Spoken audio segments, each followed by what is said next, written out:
এই রমজান তাদের জন্য একটা অ্যাসিড টেস্ট। তাদের অফিসিয়ালি তারা আজকে তাদের দায়িত্ব শুরু করবে। এই রমজান তাদের জন্য একটা অ্যাসিড টেস্ট। অ্যাসিড টেস্ট এই জন্য যে এই রমজানে যদি খাদ্যদ্রব্য আর এটা নিরাপদতা বা এই জায়গাটা যদি মিনিমাম স্ট্যান্ডার্ড যদি না রাখতে পারে, তাহলে কিন্তু এই সরকারকে কিন্তু জবাবদিহিতার মধ্যে আমরাই ফেলে দেবো।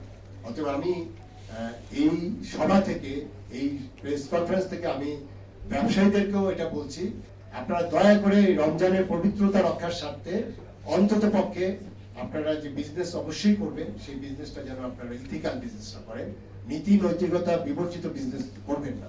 আর আমি মাননীয় যে মন্ত্রী মহোদয়রা আছেন, বিশেষ করে আমাদের খাদ্যের যিনি দায়িত্বে আছেন এবং বাণিজ্যের যিনি দায়িত্বে আছেন, তাদের প্রতি এই সভা থেকে আমি আহ্বান করব যে এটি আপনারা কাজ করেন, আমরা আপনাদের পাশে আছি।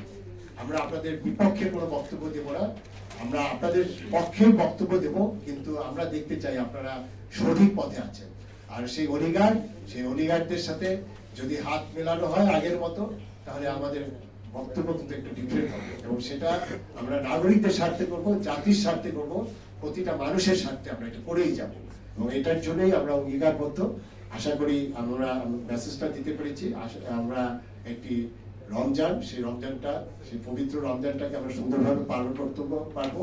অ্যাফোর্ডেবল প্রাইসে এই খাদ্যদ্রব্য মানুষের হাতে পৌঁছাবে, এটাই আমাদের প্রত্যাশা থাকবে, এবং সেই খাদ্যটা যাতে নিরাপদ হয়।